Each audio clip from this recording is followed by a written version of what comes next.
কুরবানি হচ্ছে মুসলমানের সবচাইতে বড় একটা ঐতিহ্য। এই বাংলার জমিনে কুরবানিকে নিয়ে পরশুরামের সাথে শাহ সুলতান বলকি রহমতুল্লাহের যুদ্ধ হয়েছে। এই বাংলার জমিনে গরু কুরবানিকে নিয়ে সেই সিলেটের গৌরব গোবিন্দের সাথে হযরতে আল্লাহর ওলি জালালউদ্দিন কি বলেন শাহ জালাল রহমতুল্লাহ আলাইহি, শাহ পরান রহমতুল্লাহ মামা ভাগনা দুইজন, তাদের যুদ্ধ হয়েছে গরু কুরবানিকে কেন্দ্র করে।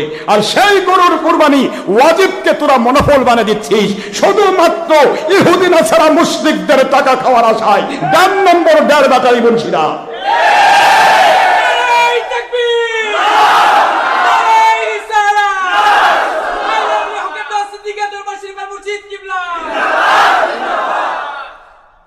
কুরবানি ওয়াজিব তার দলিল লাগবে, কিন্তু কুরবানি নফল করে দিবে তার কোনো দলিল নাই।